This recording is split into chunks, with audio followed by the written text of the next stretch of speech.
Welcome to Aging but Dangerous.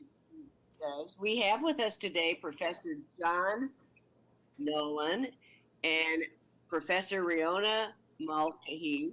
Did I pronounce that right? That sounds good. Okay.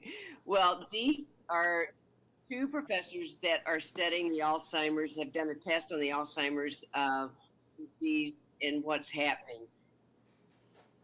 Now, today is Alzheimer's Day, and we want to know from the two of you, how prevalent is this disease in the United States and the world?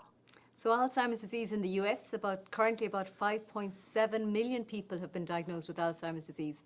And worldwide, that figure is as high as 50 million. So it's a very common disease, particularly as age is a major risk factor for Alzheimer's disease in our aging population and people living longer. And those aged over 85, about 40 to 50% of them are diagnosed with Alzheimer's disease.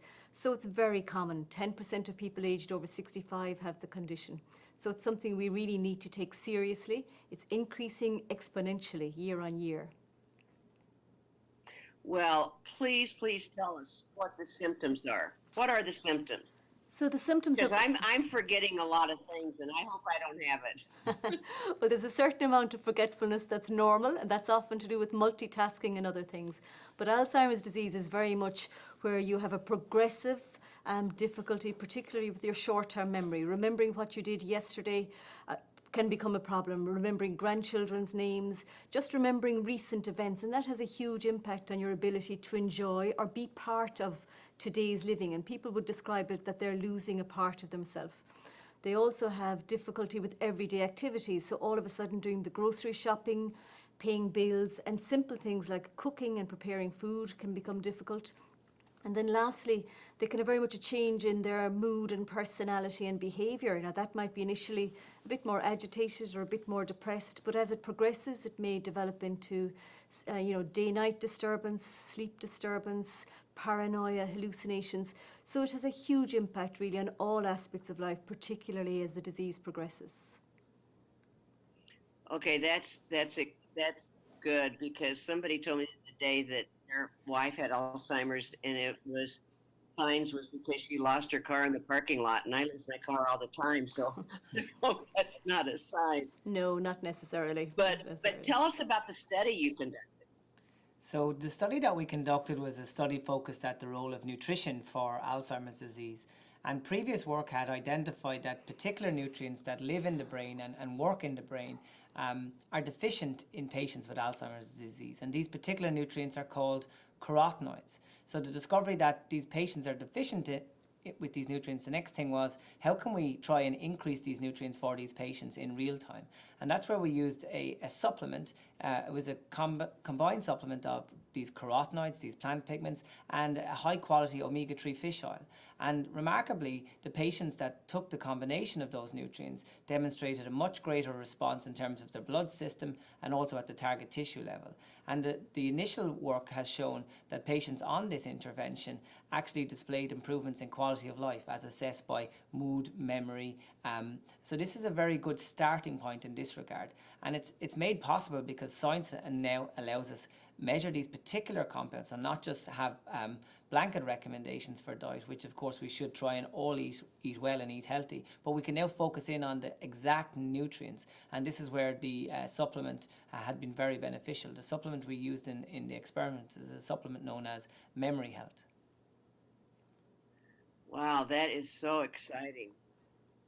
Well, it is exciting because at the moment there is no cure for Alzheimer's disease, and really we've had no new drug for Alzheimer's disease for the last 18 years or so. So we really do need some good news. And nutrients, and these nutrients are safe. That's the important thing, is that they are very good for your well-being. They are a safe nutritional supplement. And really we have to take nutrition seriously when addressing such a major issue as Alzheimer's disease. And interestingly... So how do you find those supplements? So you can, well, from food you get them from leafy greens, coloured fruits and vegetables. In terms of the supplement that was used in the clinical trial is now available, and information on that is available at memoryhealth.com if people were interested to find out about that. or if your viewers were interested in understanding more about the science, there's a scientific website at profjohnnolan.com. Oh, that is so great. So you do have plans for additional research.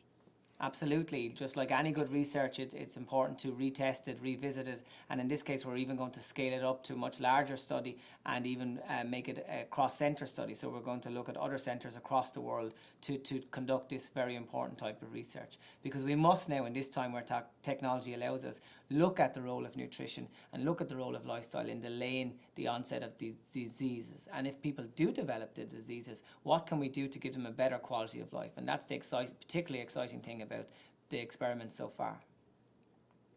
I have a really quick question. Do you have people that are, I'm almost 80 years old. Do people develop Alzheimer's at any age, like 80, 90? Completely. So early onset Alzheimer's disease is Alzheimer's that develops before age 65. But as you get older, so we talk about 10% of people aged over 65 have the condition, but that percentage doubles every 6 years thereafter. So unfortunately, the older you are, the more likely or the more possible it is you will develop Alzheimer's disease. And that's because it's a degenerative disease. So degeneration of a cell is where a cell stops functioning in the way it was meant to be. And as you get older, there's more mileage on the clock. Your cells have done a lot more. And that's why we really want to target nutrients to help cells do what they were destined to do in the first place. And the earlier we can do this, the better. And you mentioned your scenario of losing your car in the parking lot. We've shown with these nutrients in other trials as well, by optimizing them, that we can enhance cognitive functions, memory, for example, in the general population. So straight away, nature wants us to take these nutrients. So it's great that we now have a good, an effective and a safe way to do that with appropriate supplementation. Well, I cannot tell you both how excited we are to have you on. And we have a lot of followers throughout the world. And we are going to show this, and we are going to, talk about this for a long time. I mean, this is such an important subject, and for aging but dangerous women, and we are going to really promote this. So thank you for reaching out to us, and thank you for doing this interview. We really appreciate it. Take care. Have a great day.